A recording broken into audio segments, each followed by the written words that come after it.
మిత్రులారా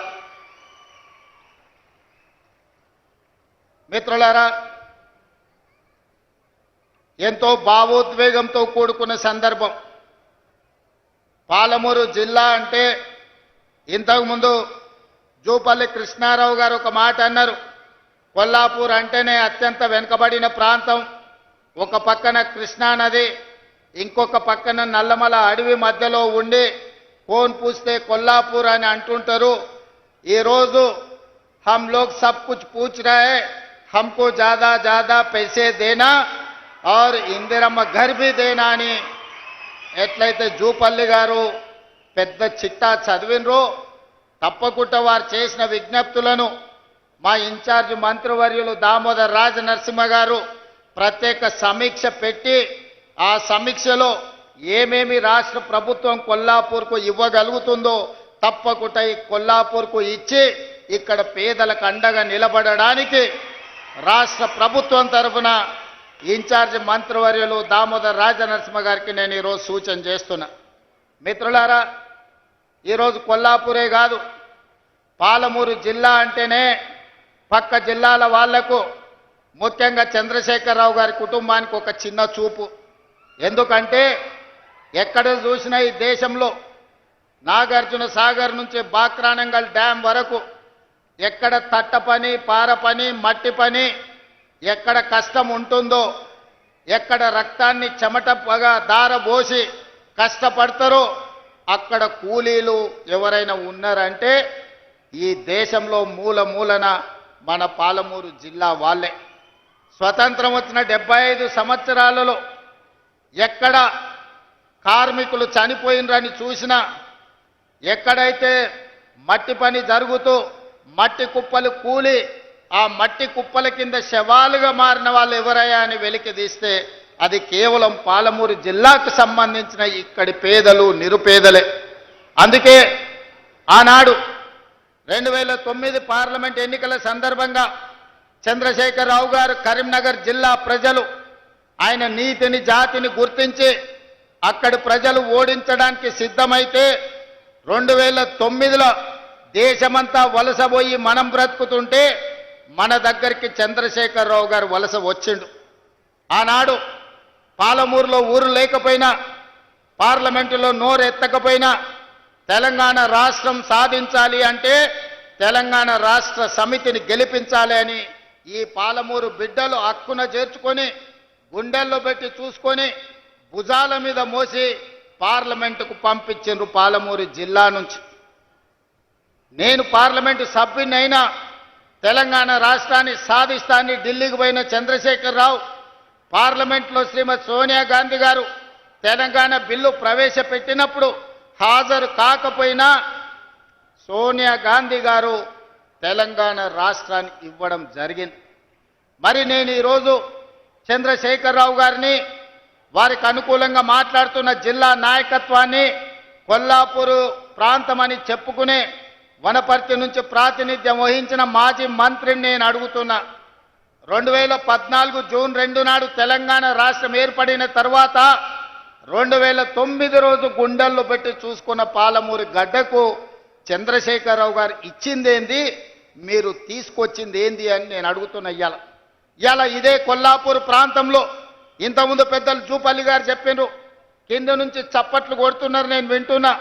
GO number 98 ఆనాడు శ్రీశైల నిర్మాణంలో నిర్వాసితులుగా మారి ఈరోజు పాలమూరు, రంగారెడ్డి, నల్గొండ, ఖమ్మం జిల్లా వరకు సాగునీరు అందించడమే కాదు, జంట నగరాలకు తాగునీరును అందించి ఈరోజు సగం తెలంగాణ సమాజాన్ని, హైదరాబాదులో ఉన్న 1 కోటి జనాభాను ఈరోజు ఈ కృష్ణా నది మీద కట్టిన శ్రీశైలం, నాగార్జున సాగరే ఆదుకుంటున్నాయి. మరి ఆనాడు ముంపుకు గురైన ఈ 98 జీవో ఈ పేదలకు సంపూర్ణంగా సహకారాన్ని అందిస్తాని 2009-10లో కృష్ణానది మీద వరదలు వచ్చినప్పుడు నడిగడ్డ ప్రాంతంలో అలంపూరు, గద్వాలలో ఇండ్లు కోల్పోయిన వాళ్లకు బంజారాహిల్స్లో నా ఇల్లు మీ ఇండ్లు కట్టిస్తా అని చంద్రశేఖరరావు గారు మాట ఇచ్చారు. మేము ఆయనను బంజారాహిల్స్లో ఇల్లు అమ్మమనలేదు, ఎర్రవల్లిలో ఫామ్ హౌస్ ఇవ్వమనలేదు, ఆయన కొడుకు జన్వాడలో 1000 కోట్ల రూపాయల విలువైన ఫామ్ హౌస్ను మా పాలమూరు బిడ్డలకు ఇవ్వమని అడగలే. ప్రభుత్వం సొమ్ము, ప్రజలు కట్టిన పన్ను, మా 98 జీవో ప్రకారం నిర్వాసితులుగా ఉన్న ఈ కొల్లాపూర్ ప్రాంత రైతాంగాన్ని, పేదలను 10 ఏళ్ళు ముఖ్యమంత్రి ఉన్న చంద్రశేఖరరావు ఎందుకు ఆదుకోలేదు అని చెప్పి ఇవాళ జట్ప్రోల్ గ్రామం నుంచి నేను అడగదలుచుకున్నా. నిజంగానే ఈ పాలమూరు జిల్లాకు మేలు చేసి ఉంటే, ఈ కొల్లాపూర్ ప్రాంతాన్ని అభివృద్ధి చేసి ఉంటే, ఇవాళ నేను ఇక్కడికి వచ్చినప్పుడు 98 జీవో నిర్వాసితులు అన్నా దశాబ్దాలు దాడుతున్నాయి మా కుటుంబాలు, పిల్లలు పెద్దోళ్ళైనరు, పెద్దోళ్ళు ముసలోళ్ళైనరు, ఈరోజు సమాధులకు పోయి శవాలుగా మారినరు. మా సమస్య మాత్రం శాశ్వతంగా జటిలంగా అట్లనే ఉన్నది. మా సమస్యకు పరిష్కారం చూపించమని ఈరోజు అడిగే పరిస్థితి ఎందుకు వచ్చిందని నేను అడుగుతున్నా. ఇవాళ నేను అడుగుతున్నా, మా వాల్మీకి బోయలను ఆనాడు రాజోలు బండ్ ఆర్టీఎస్ పాదయాత్ర సందర్భంగా వాల్మీకి సోదరులను ఎస్టీ జాబితాలో చేర్పిస్తా అని చెప్పింది చంద్రశేఖరరావు కాదా? మరి ఇవాళ మా వాల్మీకి సోదరులు మళ్ళీ ఈరోజు గట్టు తిమ్మప్ప నాయకత్వంలో అందరూ వచ్చి వాల్మీకులను ఎస్టీ బోయలుగా మార్చండి అని ఇవాళ రిప్రజెంటేషన్ ఇచ్చే పరిస్థితి వచ్చింది. వీళ్ళే కాదు, మాదాసి కురవలు ఈరోజు అడుగుతున్నారు మాకు ఎస్సీ సర్టిఫికెట్ కావాలి అని.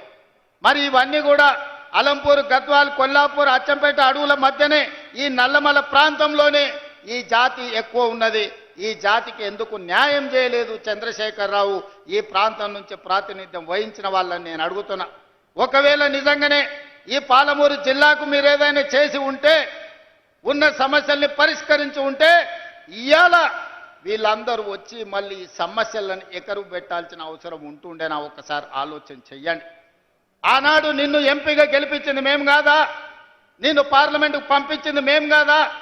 ఆనాడు కరీంనగర్ జిల్లా నుంచి వలసపోయి పారిపోయి పాలమూరుకు వస్తే నీకు అండగా మేం నిలబడితే, నీకు అన్నం మేం పెడితే 10 ఏళ్ళు ముఖ్యమంత్రిగా మా పాలమూరుకు సున్నం పెట్టింది నువ్వు కాదా చంద్రశేఖరరావు గారు? ఈరోజు ప్రజాపాలన వస్తే ప్రజాపాలనలో ఆయనకు దుఃఖం వస్తుందంట. ప్రజాపాలనను చూసి నేను అడగదలుచుకున్న, ఎందుకు వస్తుంది చంద్రశేఖరరావు గారి నీకు దుఃఖం? తట్ట పని, పార పని, మట్టి పని, వలసలు పోయి కూలీలుగా ఉండాల్సిన పాలమూరు రైతు బిడ్డ, నల్లమల బిడ్డ రేవంత్ రెడ్డి తెలంగాణ రాష్ట్రానికి ముఖ్యమంత్రి అయినా నీకు దుఃఖం వచ్చిందా? లేకపోతే మా దళితులేమో చెప్పులు కుట్టుకోవాలి, మా యాదవులేమో గొర్రెల్ని పెంచుకోవాలి, మా ముదిరాజు సోదరులు గంగపుత్రులు చేపలు పట్టుకోవాలి, మా గౌడన్నలు ఈదులు గీసుకోవాలని నువ్వు పథకాలు తెస్తే, మేము ఈనాడు మా దళితులు, మా యాదవులు, మా గౌళ్ళు, మా ముదిరాజులు, మా వాల్మీకులు, మా మాదాసి కురువ బోయల పిల్లలు చదువుకోవాలి. చదువుకోవడానికి young India integrated residential school Jatprolu గ్రామానికి 200 కోట్ల రూపాయలతోటి 25 ఎకరాల కట్టి చెప్పులు గుట్టుడు, చేపలు పట్టుడు, ఈదులు గీసుడు, గొర్రెలను పెంచుడు మా తాతలు ముత్తాతలు వాళ్ళ తాతలు కూడా ఆ వృత్తిలో వచ్చారు. ఇవాళ మా పాలమూరు జిల్లా మేలుకొన్నది. మా పిల్లలను డాక్టర్లను చేయాలి, ఇంజనీర్లను చేయాలి, ఈరోజు ఐఏఎస్లను చేయాలి, ఐపీఎస్లను చేయాలి, రాజ్యాలను ఏలాలి. మా పాలమూరు బిడ్డ తెలంగాణకు ఒక 20 ఏళ్ళు ముఖ్యమంత్రిగా ఉండాలి అని మా జిల్లా కంకణం కట్టుకున్నందుకు ఇవాళ నీకు కడుపు నొప్పయి దుఃఖం వచ్చిందా చంద్రశేఖరరావు గారని నేను అడుగుతుండా. మేము చేపలు పట్టుకోవాలి, మేము చెప్పులు కుట్టుకోవాలి, నువ్వు నీ బిడ్డలు నీ మనమన్లేవో రాజ్యాలు ఏలాలనా? అంటే మా పాలమూరు వాళ్ళకి మంత్రి పదవి వద్దా? ఇవాళ ఈ పాలమూరు జిల్లాల 14-12 గెలిచినాం, కానీ 14 గెలిచినుంటే ఇంకొక మంత్రి పదవి అదనంగా వచ్చేది. 3 మంత్రులు కాదు, ముఖ్యమంత్రితో పాటు 2 మంత్రులు కాదు, ఇవాళ మిగతా 2 కూడా గెలిచినుంటే ఇవాళ పాలమూరు జిల్లాలో ఇంకొక మంత్రి ఉంటుండే. పాలమూరు జిల్లా నుంచే తెలంగాణ రాష్ట్రాన్ని పాలించి దేశానికి ఆదర్శంగా నిలబడే పరిపాలనని ఇవాళ అందించుండే వాళ్ళం. ఎందుకయ్యా నీకు దిక్కం? 40 ఏళ్ల నుంచి మా దళితులు, ముఖ్యంగా మా మాదిగ బిడ్డలు వర్గీకరణ కావాలి, మాకు న్యాయం జరగాలి, జీవితకాలం పశువులను మోసుకోవాలి, పశు మాంసమే తినాలనా? ఆ చర్మాన్ని తీసి చెప్పులు కుట్టి బతకాలనా? మా పిల్లలు ఎందుకు చదువుకోవద్దు, మా పిల్లలు ఎందుకు రాజ్యాలు ఏలొద్దు అని సంపత్ కుమార్, దామోదర్ రాజనరసింహ లాంటి వాళ్ళు, చదువుకున్న వాళ్ళు చైతన్యంతో ముందుకొచ్చి డాక్టర్ మల్లు రవి గారు లాంటి వాళ్ళు ఉదారత్వంగా పెద్ద మనసు చేసుకొని ముందుకు వచ్చి మాదిగ ఉపకులాల వర్గీకరణ చేసినందుకు నీకు కడుపు నొప్పి లేసి దుఃఖం వచ్చిందా? ఎందుకంటే ఇవాళ ఇప్పుడే దామోదర రాజనరసింహ గారు చెప్తున్నారు, ఈసారి పిల్లలకు ఎడ్యుకేషన్లో, మెడికల్లో, నర్సింగ్లో చాలా సీట్లు వచ్చినాయి. పిల్లలు చాలా సంతోషంగా ఉన్నారు. వాళ్ళ తల్లిదండ్రుల కళ్ళల్లో నేను ఆనందం చూసినాను. అంటే మాదిగ ఉపకులాల వర్గీకరణ చేసినందుకు మాదిగోళ్ళ పిల్లలు ఇవాళ డాక్టర్లుగా, ఇంజనీర్లుగా సీట్లు వస్తుంటే నీ కొడుకుతో పాటు, నీ మనవడితో పాటు మాదిగోళ్ళ పిల్లలు చదువుకుంటారు కాబట్టి నీకు దుఃఖం వచ్చి నీ కళ్ళల్లో నీళ్ళు వచ్చినాయి. చంద్రశేఖరరావు గారు, నీ కళ్ళల్లో నిప్పులు ఎందుకు పోసుకుంటున్నావు? ఆ దళితుల పిల్లలు ఇంకెంతకాలం చెప్పులు కుట్టుకొని బతకాలి? ఇందుకే నీకు దుఃఖం వచ్చిందా అని నేను అడుగుతున్నా. మిత్రులారా, ఇవాళ ఆలోచన చేయండి. నిజంగానే 10 సంవత్సరాలు చంద్రశేఖరరావు గారు ముఖ్యమంత్రిగా ఉన్నప్పుడు 20 లక్షల కోట్ల రూపాయలు ఆయన చేతికి వచ్చినాయి. ప్రజలు కట్టిన పన్నులు కావచ్చు, 8 లక్షల కోట్ల రూపాయలు బ్యాంకుల్లో ఆయన చేసిన అప్పులు కావచ్చు. ఆనాడు అన్నాడు, ఉమ్మడి రాష్ట్రంలో తెలంగాణ ఉద్యమంలో, ఉమ్మడి రాష్ట్రంలో సమైక్య పాలనలో సీమాంధ్రులు మన సాగునీటి ప్రాజెక్టులు కట్టలేదు, నిర్లక్ష్యం చేసిండ్రు. అందుకే పాలమూరు జిల్లా ఎడారిగా మారింది. ఎడారిగా మారిన పాలమూరు జిల్లా నుంచి లక్షలాది భార్యాభర్తలు జంటలుగా వలసలు పోయినరు.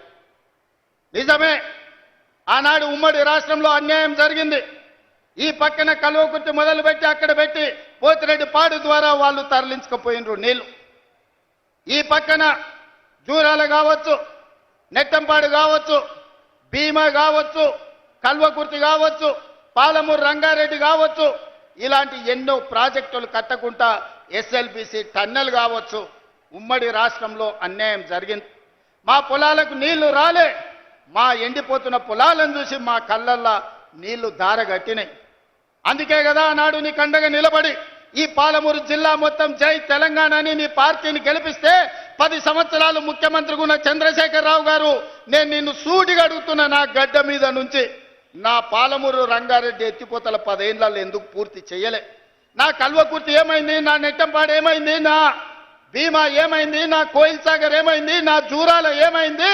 ఇవాళ నా జిల్లాలో ఉన్న ప్రాజెక్టులను ఉమ్మడి రాష్ట్రంలో జరిగిన అన్యాయం కంటే నువ్వు ముఖ్యమంత్రిగా ఉండి మేము ఎంపిక చేసి పార్లమెంట్ గెలిపిస్తే మాకు ద్రోహం చేసింది, మా గుండెల మీద తన్నింది నువ్వు కాదా అని నేను ఈ గడ్డ మీద నుంచి అడుగుతున్నా. 10 సంవత్సరాలు 20 లక్షల కోట్లు ఖర్చు పెట్టిన చంద్రశేఖరరావు ఒక 20-25 వేల కోట్లు ఖర్చు పెట్టినుంటే 20 లక్షల ఎకరాలు పాలమూరు జిల్లాలో మా భూములకు నీళ్లు వస్తుండే కదా.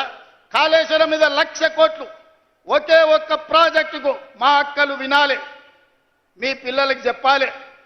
కాళేశ్వరం ప్రాజెక్టు కడతా అని కేవలం ఒక్క ప్రాజెక్టు కోసం 1,00,000 కోట్ల రూపాయలు ఖర్చు పెట్టిండు. కట్టుడు 2019, కూలుడు 2023. ఎవడైనా సన్నాసోడు చిన్న గుడిసేసుకున్న 10 ఏళ్ళు ఉండేటట్టు వేసుకుంటాడు. 1,00,000 కోట్లు పెట్టి కట్టిన కాళేశ్వరం 3 ఏళ్ల కూలేశ్వరం అయి కూలిపోయింది. ఆ ఏళ్ళ మేం కట్టిన నాగార్జున సాగర్ చూడు, ఆ ఏళ్ళ మేం కట్టిన శ్రీశైలం చూడు, ఆ ఏళ్ళ మేం కట్టిన జూరాల ప్రాజెక్టు చూడు. జూరాల ప్రాజెక్టు మన డ్యామ్ దెబ్బతిన్నది అనంటే నువ్వు ఏమి పని చేయకపోతే పేపర్లో వస్తే నిమిషాల మీద మా శ్రీహరిని, మా ఉత్తమ్ కుమార్ రెడ్డిని పంపించి కొత్త రోడ్ వేయడానికి 120 కోట్ల రూపాయలు అప్పటికప్పుడు నేను మంజూరు చేసిన. ఎట్లా చేయగలిగినా మీ బిడ్డను ఉన్నా కాబట్టి నా జిల్లాకు చేయాలి, అన్యాయం జరుగుతుంటే చూసుకుంటూ ఊరుకోను అని అప్పటికప్పుడు ఇచ్చిన. ఇవాళ 10 ఏళ్ళు నువ్వు పూర్తి చేయని ప్రాజెక్టులు, 10 ఏళ్ళు నువ్వు పడా పెట్టిన ప్రాజెక్టులు.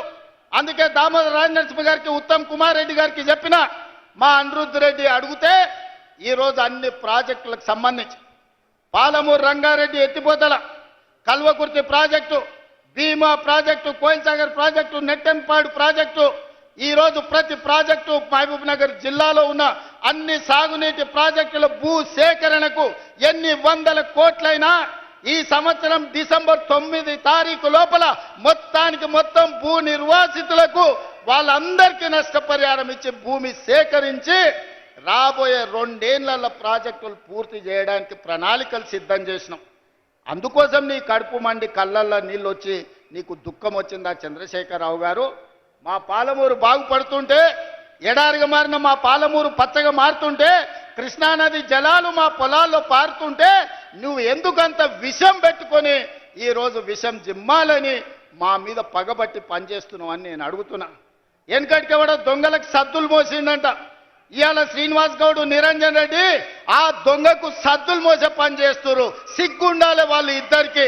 ఇవాళ జిల్లాలో జరుగుతున్న అభివృద్ధిని 75 ఏళ్ల తర్వాత ఆనాడు మొట్టమొదటి హైదరాబాద్ రాష్ట్రానికి ముఖ్యమంత్రిగా పాలమూరు బిడ్డ బూరుగుల రామకృష్ణారావు అయ్యిండు.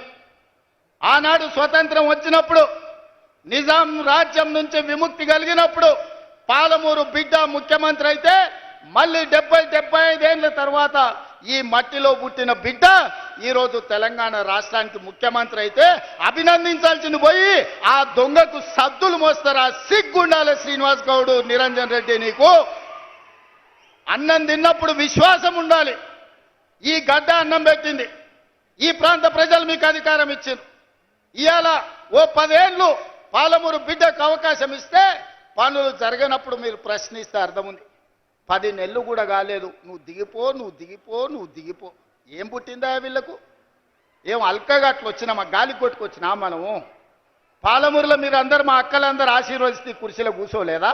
ఏం అడుక్కుంటూ వచ్చిందా? నీలాకగినా ఏమన్నా పోయి అడుక్కుంటే కాదు, నిలబడి బరి గీసి గీత గీసి కొట్లాడి ఈ కుర్చీలో వీళ్ళందరూ కూర్చున్నారు. ఎవ్వరికి కూడా ఊకే రాలే. శంకర్, ఈర్లపల్లి శంకర్ బట్టలు ఉతికే జాతి ఇవాళ ఎమ్మెల్యే వేదిక మీద కూర్చున్నాడు. చేపలు పట్టుకునే శ్రీహరి ఈరోజు మంత్రి అయ్యిండు. పార్లమెంట్ ఎన్నికలప్పుడు మక్తలు ఒక మాట చెప్పిన, పార్లమెంట్ ఎన్నికల తర్వాత తప్పకుండా ముదిరాజు బిడ్డను మంత్రిని చేస్తామని ఇచ్చిన మాట ప్రకారం ఇవాళ ముదిరాజు బిడ్డ మంత్రి ఈ వేదిక మీద ఉన్నాడు పాలమూరు జిల్లా నుంచి. పాలమూరు అధికారం లేకపోతే ఇవాళ ఈ పాలమూరు బిడ్డ మొదటిసారి ఎమ్మెల్యే మంత్రి అవుతుండేనా? ఇవాళ మీరు ఆలోచన చేయండి. ఇవాళ ఈర్లపల్లి శంకర్ ఎమ్మెల్యే వేదిక మీద ఉంటుండేనా? మీరు ఒకసారి ఆలోచన చేయండి. ఇవాళ ఈ వేదిక మీద ఉన్న వాళ్ళు చాలామంది చదువుకున్న వాళ్ళు ఉన్నారు. వీళ్ళందరూ ఎమ్మెల్యేలు ఎట్లయినరు? ప్రజాపాలన కాంగ్రెస్ పార్టీ మీ ఆశీర్వాదంతో అయ్యిండ్రు. అందుకే ఇవాళ వాళ్ళు అంటున్నారు ఎవరికి ఏమి జరగలేదని. నేను చెప్పదలుచుకున్న 5 నిమిషాలు. ఇవాళ రైతులను తీసుకుందాం. రైతులకు 24 గంటల ఉచిత కరెంటు వస్తుందా లేదా సోదరులారా? మీరు చెప్పండి గుండెల మీద చేసుకొని. కాంగ్రెస్ వస్తే కరెంటు ఉండదన్నాడు కేసీఆర్. ఇవాళ వ్యవసాయ పొలాలల్లా ఇవాళ కరెంటు మేము ఇస్తున్నాం. 18 నెలల ఉచిత కరెంటు ఎవరు మొదలు పెట్టిండ్రా? ఆనాడు 2004 ఎల్పీ స్టేడియంలో రాజశేఖర్ రెడ్డి గారు మొట్టమొదటి సంతకం శిలా శాసనంగా సోనియా గాంధీ గారి సమక్షంలో ఆనాడు రైతులకు ఉచిత కరెంటు ఇస్తామని చెప్పి సంతకం పెట్టి 1300 కోట్ల రూపాయల బిల్లులు, అక్రమ కేసులు రైతుల మీద ఉంటే అన్నిటిని రద్దు చేసింది కాంగ్రెస్ పార్టీ కాదా? ఉచిత కరెంట్ అంటేనే కాంగ్రెస్ అంటేనే ఉచిత కరెంటు. ప్రజలకు ఇచ్చింది మేము, కొనసాగించింది మీరు. తాతకు దగ్గు నేర్పినట్టు కాంగ్రెస్ వాళ్ళకు ఉచిత కరెంటు గురించి చంద్రశేఖరరావు చెప్పనిక పోతాడు. ఇవాళ ఉచిత కరెంటు అమలు జరుగుతుంది కదా. ఆనాడు మీరు ఒరేసుకుంటే ఉరి అన్నారు. ఒరేసుకుంటే చివరి గింజ వరకు కొంటాం, చివరి గింజ వరకు గిట్టుబాటు ధర ఇవ్వడమే కాదు 500 రూపాయల బోనస్ ఇస్తామని ఇవాళ కృష్ణారావు గారు చెప్పినట్టు ఎకరకి 25 క్వింటాలు 30 క్వింటాలు వండిస్తే 500 లెక్క కట్టి దాదాపు 15,000 రూపాయల బోనస్ ఇవాళ రైతుల ఖాతాలో వేస్తున్నాం. ఈ దేశంలోనే ఒక్క సంవత్సరంలో 2,85,00,000 మెట్రిక్ టన్నులు ఇవాళ ఒట్లు పండించి దేశంలోనే నెంబర్ 1 వరి పండించడంలో తెలంగాణ ఉంటే 500 రూపాయల బోనస్ ఇచ్చి ఇవాళ మేము కొనుక్కుంటున్నాం. ఇవాళ రైతు బీమా, రైతు రుణమాఫీ 2 లక్షల రూపాయల రుణమాఫీ చేస్తామని చెప్పి ఎన్నికల తర్వాత 25,55,968 కుటుంబాలకు 21,000 కోట్ల రూపాయల 2 లక్షల రూపాయల రుణమాఫీ మొదటి సంవత్సరంలోనే చేసి చూపించిన ఘనత కాంగ్రెస్ పార్టీది. నువ్వు లక్షిస్తాను 4 విడతలను, 4 విడతల సంగతి దేవుడు ఎరుగు. అసలు కంటే మిత్తి ఎక్కువై నెత్తి మీద అప్పై చేతుల సిప్పొచ్చింది రైతులకు. నువ్వు ఇచ్చిన 1,00,000 రూపాయల రుణమాఫీ 4 తెరలుగా మారింది. రెండోసారి అదే మోసం చేసినావు. నువ్వు 2 సార్లు కలిపి 10 ఏళ్లలో నువ్వు ఇచ్చింది లెక్క కడితే మిత్తి ఓను 16,000 కోట్ల రూపాయలు ఇస్తే మొదటి సంవత్సరంలోనే 21,000 కోట్ల రూపాయలు రైతుల ఖాతా వేసి రైతుల రుణం తీరడమే కాదు, రైతుల రుణం మేము తీర్చుకున్నాం.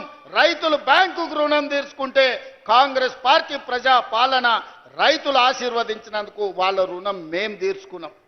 నిన్నగాక మొన్న లెక్కగట్టి 9 రోజుల్లో రైతు భరోసా పథకం కింద 9,000 కోట్ల రూపాయలు ఎతికి మరి ప్రతి ఒక్కరి ఖాతాలో 9 రోజుల్లో 9,000 కోట్ల రూపాయలు ఈరోజు రైతు భరోసా పథకం కింద రైతులకు ఇచ్చింది మేం కాదా? ఇవాళ పామాయిల్ వేస్తే ప్రోత్సహించింది మేం కాదా? ఇవాళ రైతులను ఆదుకుంటున్న ప్రభుత్వం మాది కాదా? ఇవాళ ఏ రైతు కష్టాలలో ఉన్నా ఆ రైతులను ఆదుకునే ప్రయత్నం మా ప్రభుత్వం చేస్తలేదా? ఇవాళ మూలన తండాలలో గూడాలలో మారుమూల పల్లెల్లో ఉన్న రైతుల సమస్యలు పరిష్కరించడానికి నిరంతరం మా ఎమ్మెల్యేలు మా మంత్రులు మా ప్రభుత్వ యంత్రాంగం ఈరోజు ప్రజలకి వెళ్ళి రైతులను ఆదుకునే ప్రయత్నం చేస్తున్నాం. చంద్రశేఖరరావు ఫామ్ హౌస్లో వండుకొని నువ్వు వండించిన వడ్లు 4,200కు కావేరీ సీడ్స్ అమ్ముకోవడం కాదు, ఇవాళ 500 రూపాయల బోనస్ ఇచ్చి రైతులు పేదలు వండించిన వడ్లు నేను కొంటున్నా, కావాలంటే కల్లాలకు రా. మా అక్కలు నిర్వహిస్తున్న ఐకేపీ కేంద్రాలకు 8,000 ఐకేపీ కేంద్రాలు ఇవాళ మా ఆడబిడ్డలు మా అక్కలు పెట్టి రైతులు పండించిన పంటలు ఈరోజు మేము కొనుగోలు చేస్తున్నాం. ఇవాళ తెలంగాణ రైతాంగం సంతోషంగా ఉండి ఉచిత కరెంటు వచ్చి ప్రాజెక్టులు ఒకటొకటిగా కొలిక్కి తెస్తూ వాళ్ళు పండించిన పంట కొంటూ రైతు రుణమాఫీ చేసి రైతు భరోసా వాళ్ళ ఖాతాలలో వేస్తుంటే రైతులు సంతోషంగా ఉంటే మీ కడుపు మంటతోని మీకు కళ్ళల్లో దుఃఖం వచ్చింది, నీళ్లు గారినాయి. మీ దుఃఖానికి కారణం రైతులు సంతోషంగా ఉండడమే తప్ప ఇంకొక కారణం కాదు. అదేవిధంగా మహిళలు మా అక్కలీడు ఉన్నారు, ఆలోచన చేయాలి. మా ఆడబిడ్డలు చాలామంది చదువుకున్నారు, పెళ్ళయ్య అత్తగారింటికి వచ్చినందుకు గ్రామాలలో ఉంటున్నారు. వాళ్ళు ఆలోచన చేయాలి. 2014 నుంచి 2019 వరకు ఒక్క మహిళనన్న మంత్రి ఉండే నా చంద్రశేఖరరావు మంత్రివర్గంలో అక్క ఒక్క మంత్రి కూడా ఇయ్యలే. 5 ఏళ్ళు మంత్రి లేని మంత్రివర్గం ఈ దేశంలో స్వతంత్రం వచ్చినప్పటి నుంచి ఏదైనా దుర్మార్గమైన ప్రభుత్వం ఉన్నదంటే అది చంద్రశేఖరరావు ప్రభుత్వం.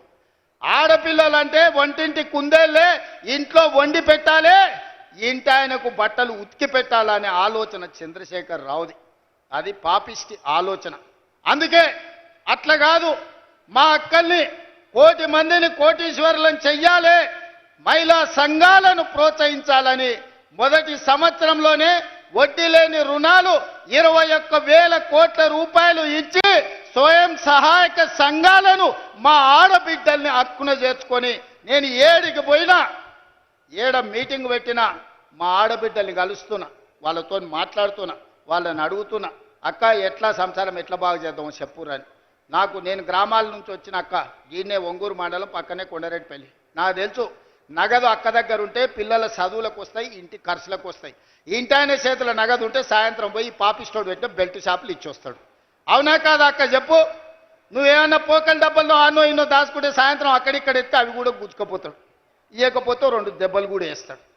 ఆయన తెచ్చిన బెల్ట్ షాపులు అట్లుంటే నేను మా అక్కల చేతుల పెత్తనం పెట్టి పాఠశాలల పిల్లలకు బట్టలు గుట్టించేది కాంట్రాక్టర్లకు ఇచ్చి ఆయన కమిషన్లు కొట్టేస్తుంటే మా అక్కలకిచ్చి 1,30,00,000 జతల బట్టలు బడికి పోయే పిల్లలకు కుట్టించి 75 రూపాయలు కుట్టుగూళ్ళు ఇచ్చి ఆ మిషన్లు మా అక్కల చేతికి ఇచ్చిన.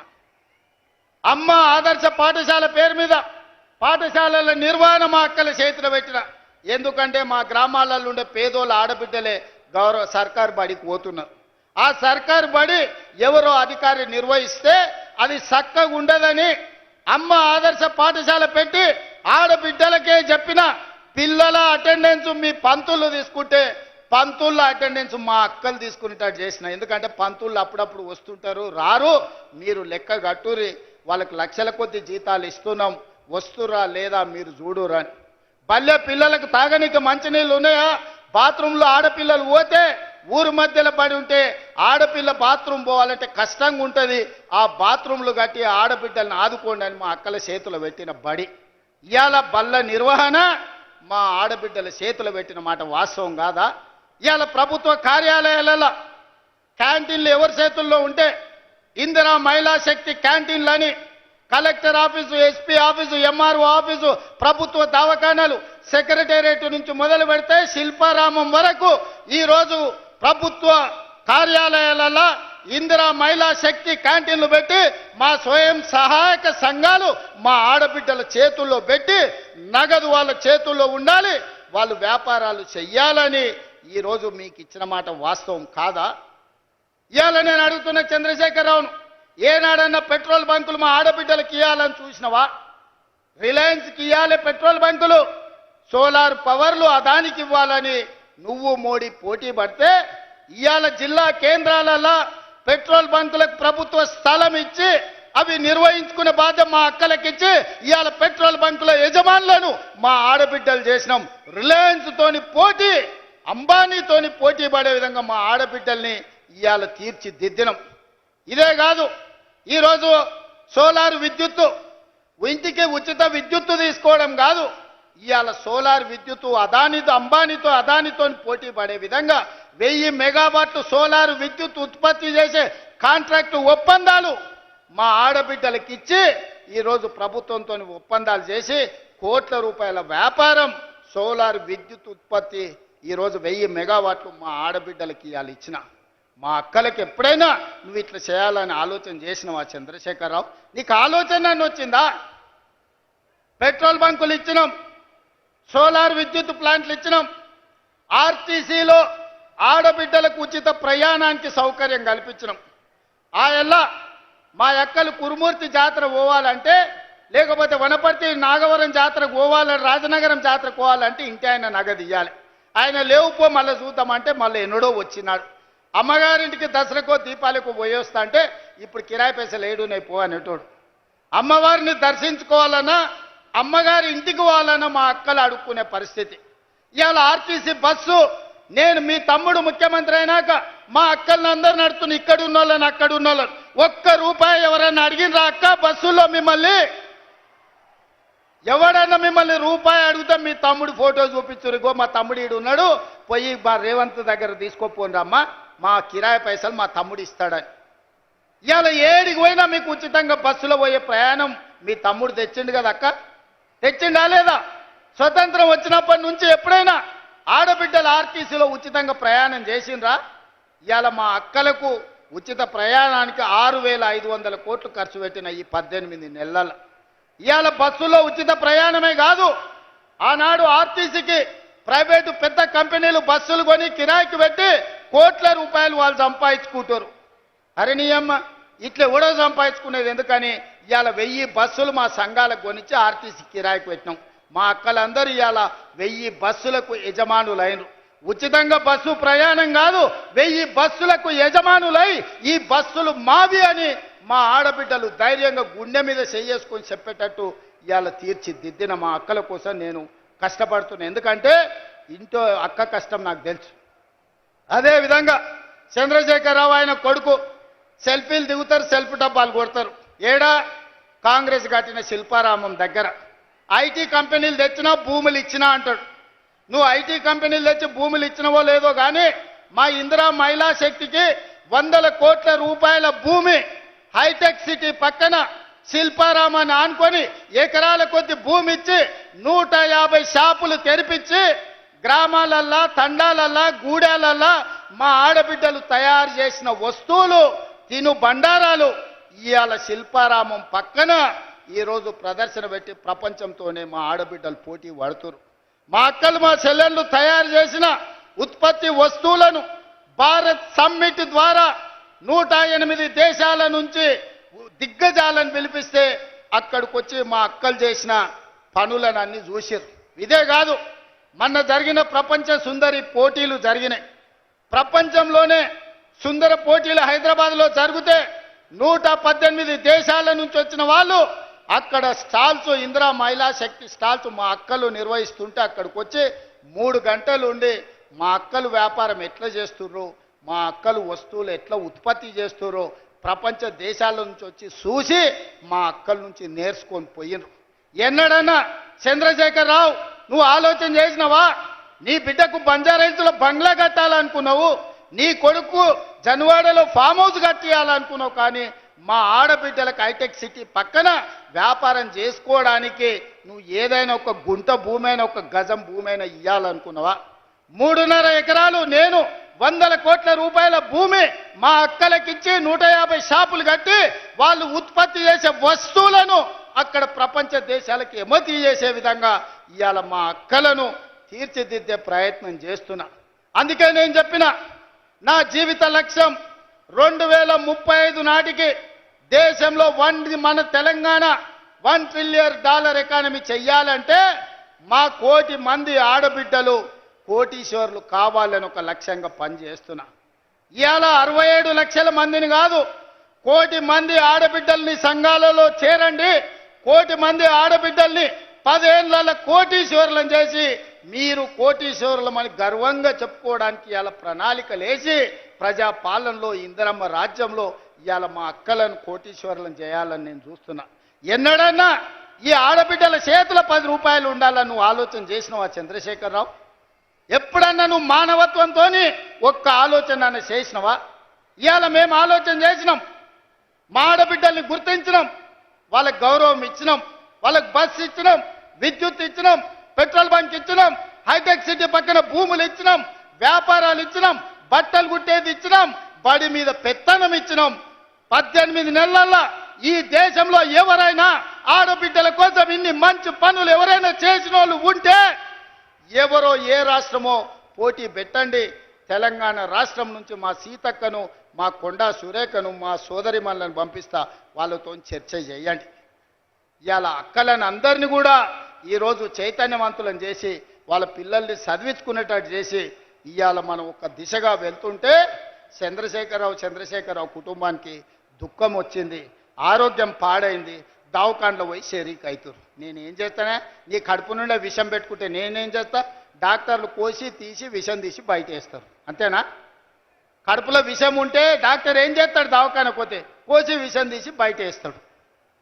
కడుపులో కంతి అయితే ఏం చేస్తారు అక్క? దవాఖానకు పోతే మనకు తెలుసు కదా ఊర్లలో, కడుపులో గడ్డ అయింది అనుకో, ఆ గడ్డ కోసి తీసి బయట వేస్తారు. మీ కడుపులో విషం నింపుకుంటే ఏం చేస్తారు? దవాఖానకు పోతే కోసి బయట వేస్తారు. ఇలా కడుపు నిండా విషం పెట్టుకొని మా ఆడబిడ్డల అభ్యున్నతి మీద ఇవాళ దుఃఖం గురించి మాట్లాడుతారు.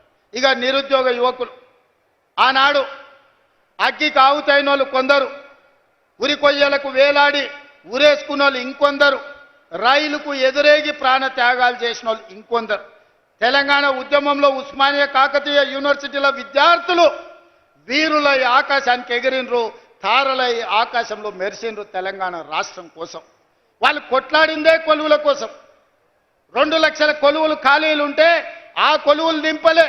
నీ బిడ్డ ఎంపీ కొడిపోతే ఎంబడే ఎమ్మెల్సీ ఇచ్చినావు. నీ చుట్టం వినోదరావును బండకేసి కొట్టే ఎంబడే ప్రభుత్వంలో ఇంకొక క్యాబినెట్ ర్యాంకు పదవి ఇచ్చినావు. నీ కొడుకుకు మంత్రి ఇచ్చినావు, నీ అల్లునికి మంత్రి ఇచ్చినావు, నీ సడ్డకుని కొడుకుకి రాజ్యసభ ఇచ్చినావు, నీ ఇంటి నిండా కొలువులు ఇచ్చుకున్నావు. కానీ మా చదువుకున్న పేదోళ్ళ పిల్లలకు ఎక్కడైనా కొలువులు ఇచ్చినవా? ప్రజాపాలన ఇందిరమ్మ రాజ్యంలో మొదటి సంవత్సరంలోనే 60,000 ప్రభుత్వ ఉద్యోగాలు నేనిచ్చిన. ఎల్బీ స్టేడియంలో లెక్క తప్పంటారని, తప్పుడు కూతలు కూస్తారని కుటుంబాలతో సహా ఉద్యోగాలు వచ్చిన పిల్లల్నే కాదు వాళ్ళ తల్లిదండ్రులను కూడా పిలిపించి ఎల్బీ స్టేడియంలో మేము ఎక్కడ ప్రమాణ స్వీకారం చేసినామో గక్కనే 60,000 మంది ప్రభుత్వ ఉద్యోగాలు కొలువులు ఇచ్చి 60,000 ఉద్యోగాలు ఇచ్చిన లెక్క కట్టుకో. ఒక్క తలకాయ తక్కువ ఉంటే నువ్వు వచ్చి నన్నాడు కానీ సవాలు విసిరిన ఆ సన్నాసి దాని గురించి మాట్లాడు. ఇప్పుడు కూడా నేను చెప్తున్నా, 2.5 సంవత్సరాలు పూర్తి చేసుకునే లోపల మా పరిపాలన 2.5 సంవత్సరాలు పూర్తి చేసుకునే లోపల ఇంకా 40,000 ఉద్యోగాలు ఇచ్చి మొదటి అర్ధ భాగంలో 1,00,000 ప్రభుత్వ కొలువులు ఇచ్చి దేశానికే ఆదర్శంగా నిలబడి తెలంగాణ మోడల్ అంటే ఇదిరా, తెలంగాణ రాష్ట్రంలో నిరుద్యోగులను ఆదుకునే సోదరుడు ఉన్నాడు, ప్రభుత్వ కొలువులు వస్తాయి, చదువుకున్న పిల్లలకు వాళ్ళ కులాలు చేపలు పట్టుడు చెప్పులు గుట్టుడు కాదు, వాళ్ళు ప్రభుత్వ కొలువులు చేస్తే వాళ్ళ తల్లిదండ్రుల జీవితాలు మారుతాయి. ఉపాధి హామీ కూలికి పోయి రూపాయి కూడబెట్టి పిల్లలకు కోచింగ్ సెంటర్లలో ఫీజులు కట్టనికే మెడ మీద ఉన్న తాలి అమ్మిన తల్లిదండ్రులు నాకు చాలా మంది తెలుసు. వాళ్ళ కష్టాలు తీరాలని, వాళ్ళ పిల్లలు పీజీలు పిహెచ్డీలు చదవాలని, డాక్టర్లు లాయర్లు కావాలని, తమ జీవితాలలో వెలుగు రావాలని కోట్లాది మంది పేదలు గ్రామాలలో కలలు కన్నారు. అందుకే ఆ పిల్లల కోసం సర్కారు కొలువుల కోసం ఎదురు చూడకుండా ఎంబడెంబడే నోటిఫికేషన్లు ఇచ్చి ఈరోజు ఉద్యోగాలు ఇస్తున్నాం. మధ్యలో కొంత ఆలస్యమైంది. ఎందుకంటే మా దామన్న సుప్రీంకోర్టు నుంచి ఆర్డర్ తెచ్చిండు. మాదిగ ఉపకులాల వర్గీకరణ జరగాలని సుప్రీంకోర్టు ఆదేశం ఇచ్చింది. నేను నోటిఫికేషన్లు ఇస్తే సమాజానికి నష్టం జరుగుతుందని మా సంపత్ కుమార్ చెప్పిండు. అయితే ఇది అమలు చేసి నోటిఫికేషన్ ఇస్తా, 6 నెలలు ఆలస్యమైంది, మా మాదిగ సోదరులకు న్యాయం చేస్తా అని చెప్పి చట్టం చేసి ఇవాళ 1000 కొలువులు మళ్ళా నోటిఫికేషన్లు ఇవ్వడానికి ముందుకు వచ్చినాం. 2.5 సంవత్సరాలు తీరే లోపల 1,00,000 కొలువులు ఇచ్చే బాధ్యత మా ప్రజాపాలనది, మా వేదిక మీద ఉన్న ఎమ్మెల్యేలది, మంత్రులదని నేను ఇవాళ చెప్పదలుచుకున్నా. ఇవాళ అదే కాదు, ఇవాళ ఈ జట్రోలు గ్రామానికి వచ్చినా అంటే యంగ్ ఇండియా ఇంటిగ్రేటెడ్ స్కూల్ అక్క స్కూల్లో బడికి సున్నమేనికే 2 లక్షలు ఇచ్చినోడు లేడు. కానీ ఈ కొల్లాపురి అడవి ప్రాంతంలో ఉన్న మా సోదరులు చదువుకోవాలి, ఈ దేశానికే తలమానికంగా మారాలని 200 కోట్ల రూపాయలతోని 25 ఎకరాలలో ఇవాళ యంగ్ ఇండియా ఇంటిగ్రేటెడ్ స్కూల్ ఈడ ప్రారంభించుకున్నాం. ఈ సభ జరిగిన ప్రాంగణంలోనే రేపు పాఠశాల కట్టబోతున్నాం. సంవత్సరంన్నర తిరిగే లోపల ఈడ అద్భుతమైన హైటెక్ సిటీ పక్కన ఐటీ కంపెనీల కంటే గొప్పగా young India integrated residential school కట్టి మళ్ళా ఇక్కడికి వస్తా, ఆ పిల్లల్ని కలుస్తా, ఆ పిల్లలకి చెబుతా, మీ కొల్లాపూర్ కోసం మీ ఎమ్మెల్యే గారు మీ మంత్రి గారు నన్ను అడిగి కొట్లాడి జట్రోల్కి యంగ్ ఇండియా రెసిడెన్షియల్ స్కూల్ తీసుకొచ్చిండు. వాటిని కట్టండి, ఇందులో చదువుకోండి, మీ సోదరుడిగా నేనున్నా మీ అభివృద్ధి పదాన్ని నడిపించడానికని. ఇదే కాదు, ఈ 18 నెలల్లో ఇతర దేశాలు పర్యటనలు చేసి ఇతర రాష్ట్రాలు ఇతర దేశాల నుంచి 3 లక్షల కోట్ల రూపాయల పెట్టుబడులు తెచ్చి 1,00,000 పైగా ప్రైవేటు ఉద్యోగాలు ఈరోజు మన రాష్ట్రంలో ఇచ్చినాం. యంగ్ ఇండియా స్కిల్ యూనివర్సిటీ కావచ్చు, యంగ్ ఇండియా స్పోర్ట్స్ యూనివర్సిటీ కావచ్చు, young India integrated residential schools కావచ్చు. ఈరోజు రెసిడెన్షియల్ స్కూళ్లలో కాస్మెటిక్ ఛార్జెస్ 200% పెంచినాం. ఈరోజు భోజనాలకు 40% పెంచినాం. పేదోళ్ళ పిల్లలకు మంచి భోజనం పెట్టాలి, మంచి చదువు చెప్పించాలనేదే మా తాపత్రయం. అందుకోసం నీకు దుఃఖం వచ్చిందా చంద్రశేఖరరావు అని నేను అడుగుతున్నా. పేదోళ్ళ పిల్లలు చదువుకోబట్టి, పేదోళ్ళ పిల్లలకు ఉద్యోగాలు రాబట్టే, ఆడబిడ్డలు బయటికి రాబట్టే, మా అక్కల చేతుల నగదు ఉండబట్టే, మా అక్కలు బస్సులకు యజమానులైంది, మా అక్కలు విద్యుత్ సంస్థలకు యజమానులైంది, మా అక్కలు పెట్రోల్ బంకులకు యజమానులైంది. ఇవాళ అందరూ బాగుపడుతుంటే ఇంక మమ్మల్ని అడిగేటోడు ఎవడని ఆయన దుఃఖపడుతున్నాడు. అందుకే నీ దుఃఖం 10 ఏళ్ల వరకు అట్లనే ఉంటుంది. అది పెరిగి పెద్దదై భూతమై నిన్ను కబలిస్తే తప్ప నీకు విముక్తి లేదు. నువ్వు శాపగ్రస్తుడివి చంద్రశేఖరరావు. నీ కళ్ళ ముందల్నే తెలంగాణ అభివృద్ధి చెందుతుంది. అభివృద్ధి చేసే బాధ్యత మేం తీసుకుంటాం. ఇవాళ ఈ వేదిక మీద నుంచి చెప్తున్నా, 94 నుంచి 10 ఏళ్ళు తెలుగుదేశం అధికారంలో ఉన్నది. 2004 నుంచి 2014 వరకు 10 ఏళ్ళు కాంగ్రెస్ అధికారంలో ఉన్నది రాజశేఖర రెడ్డి నాయకత్వంలో. 2014 నుంచి 2024 వరకు చంద్రశేఖరరావు ఈ తెలంగాణ రాష్ట్రానికి బీఆర్ఎస్ అధికారంలో ఉన్నది. 2024 నుంచి 2034 వరకు రాసుకో చంద్రశేఖరరావు. నీ డైరీలో కాదు, నీ గుండెల్లో రాసుకో. నీ కొడుకు గుండె మీద రాయి. 2034 వరకు ఈ సోదరుడు పాలమూరు బిడ్డ తెలంగాణకు ముఖ్యమంత్రిగా ఉంటాడు. పాలమూరు నుంచే ప్రజా ప్రభుత్వాన్ని నడుపుతాం. ఇది నా మాట. నువ్వు నీ గుండెల్లో రాసుకో చంద్రశేఖరరావు. పాలమూరు నుంచే శాసనం చేస్తాం. పాలమూరు నుంచే శాసనసభను నడిపించే బాధ్యత నేను తీసుకుంటా. నువ్వు దుఃఖం వస్తుందో, బాయిలో దుంకుతావో, పెట్రోల్ పోసుకొని తగిలబెట్టుకుంటావో అది నీ ఇష్టం. కాకపోతే నా కోరిక ఒక్కటే, నువ్వు అసెంబ్లీకి రావాలి, అపోజిషన్లో కూర్చోవాలి, మేము చేసే మంచి పనులు చెప్తుంటే నువ్వు కుమిలి కుమిలి ఏడవాలి. అందుకే నేను అసెంబ్లీకి పిలుస్తున్నా. నువ్వు చేసిన ద్రోహం ఏందో, నువ్వు చేసిన అన్యాయం ఏందో, నువ్వు పాలమూరుకు మొత్తం ఎడారిగా మార్చిందేందో నువ్వు కట్టకుట్ట వదిలిన పాలమూరు రంగారెడ్డి, కల్వకుర్తి, భీమా, నెట్టంపాడు, కోయిల్ సాగర్ ఈ ప్రాజెక్టులన్నింటినీ పూర్తి చేసే బాధ్యత నేను తీసుకుంటా. తుమ్మిడిఎట్టి దగ్గర నుంచి నీళ్లు తీసుకొస్తా. రంగారెడ్డి జిల్లా వికారాబాద్, చేవెళ్ళ, తాండూరు, పరిగికి నీళ్ళు ఇచ్చే బాధ్యత నేను తీసుకుంటా. ఆంధ్రప్రదేశ్ ముఖ్యమంత్రి గారు కూడా విజ్ఞప్తి చేస్తున్నా.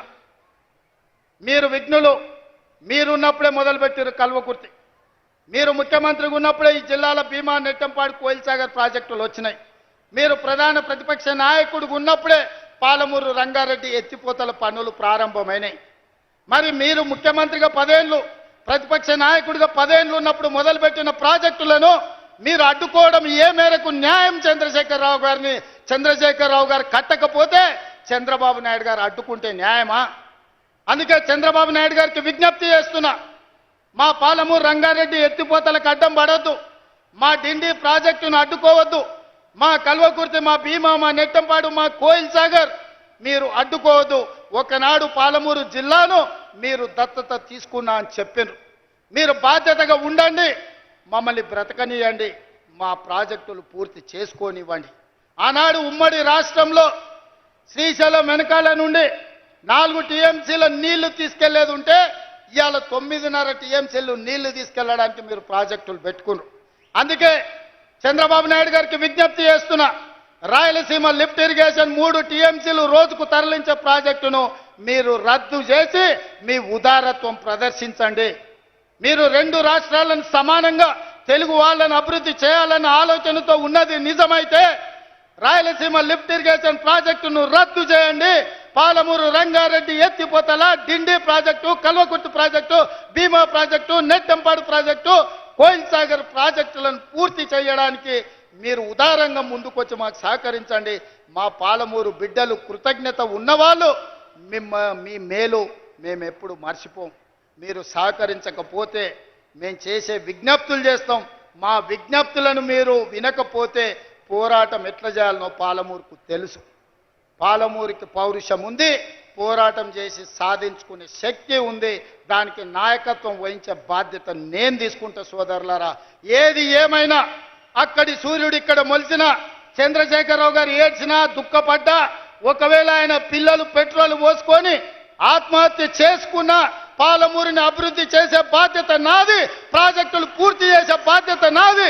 ఈ దేశానికి పాలమూరు వలసల జిల్లా కాదు, పాలమూరు జిల్లా అంటే పరిపాలన అందిస్తుంది, దేశానికి ఆదర్శంగా ఉంటుంది అని చెప్పి ఈ గడ్డ మీద నుంచి పరిపాలన అందించే బాధ్యత మేము తీసుకుంటామని తెలియజేస్తూ మీ అందరికీ ఇంత ఓపికగా ఉండి నన్ను ఆశీర్వదించినందుకు ముఖ్యంగా మా అక్కలకు మనస్ఫూర్తిగా ధన్యవాదాలు తెలియజేస్తూ సెలవు తీసుకుంటున్న మిత్రులారా, ధన్యవాదాలు.